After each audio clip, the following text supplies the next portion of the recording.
अखंड ज्योत देवते तुझ्या निरांजनातली,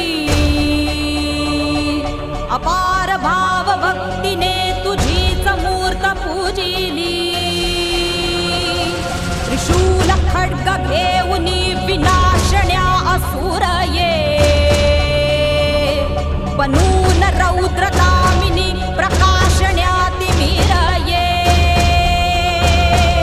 प्रतीक नारी शक्तीचे वैष्णवी महेश्वरी, तुझाच अंश राहू दे सदैव माझ्या अंतरी। आई अंबे